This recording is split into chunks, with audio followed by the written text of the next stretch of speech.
आज हम आपको दिखाते हैं द्रौपदी के जन्म से मृत्यु तक का पूरा रहस्य। जी हाँ, द्रौपदी के जन्म से लेकर मृत्यु तक आखिर क्या क्या हुआ। महाभारत में द्रौपदी का विशेष स्थान है। द्रौपदी को अग्नि से जन्म लेने वाली के रूप में भी जाना जाता है। महाभारत काल में पंचाल राज्य के राजा द्रुपद थे, जिनकी कोई संतान नहीं थी। इसीलिए उन्होंने पूरे राज्य से ब्राह्मणों को एकत्रित करके एक यज्ञ का आयोजन करवाया, जिससे एक पुत्री ने जन्म लिया, जिसका नाम द्रुपद राजा की पुत्री होने के कारण द्रौपदी रखा गया। कहा जाता है द्रौपदी उस समय की सबसे खूबसूरत औरत थी। द्रौपदी ही आगे चल के पांचों पांडवों की रानी बनी। उसे 5 पुत्र रत्नों की भी प्राप्ति हुई। तो आइए देखते हैं द्रौपदी के जन्म से जुड़ी ये कथा। द्रौपदी के जन्म लेने का कारण आखिर क्या था। पंचाल राज्य के राजा, उनकी कोई संतान नहीं थी।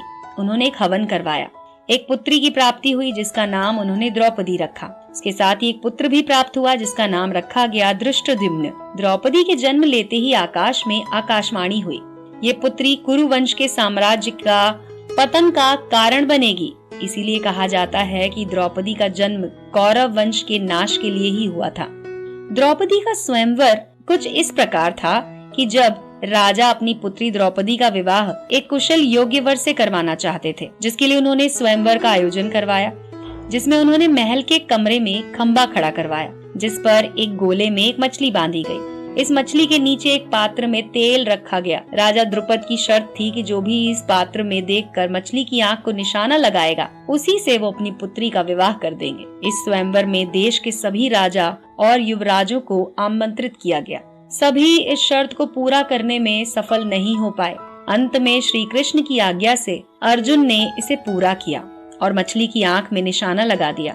द्रौपदी से विवाह करके वो उसे अपनी माता के पास 5 भाइयों के साथ लेकर पहुंचते हैं और आवाज लगाते हैं कि माँ देखो हम क्या लाए हैं। माता कुंती सोचती है कि 5 भाई कुछ खाने के लिए भिक्षा मांग कर लाए हैं। वो कहती है बेटा जो भी लाए हो आपस में बांट लो। बाहर आकर देखती हैं तो उन्हें पता चलता है कि द्रौपदी आई है उनके साथ में, और 5 भाइयों ने माता की आज्ञा का पालन करने के लिए द्रौपदी से शादी की और द्रौपदी का नाम पांचाली हुआ।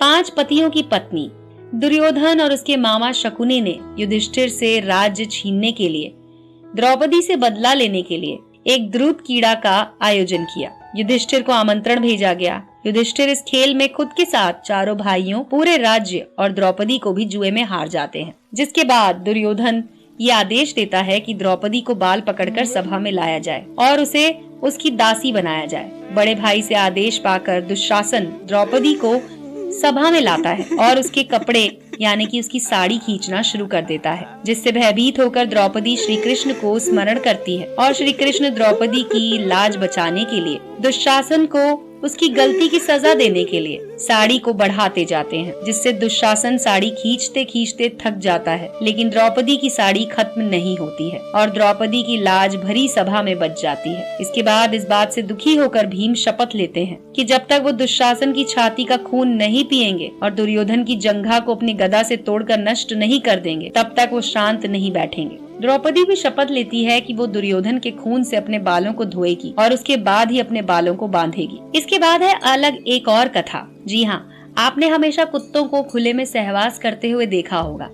इसका एक कारण है द्रौपदी का श्राप।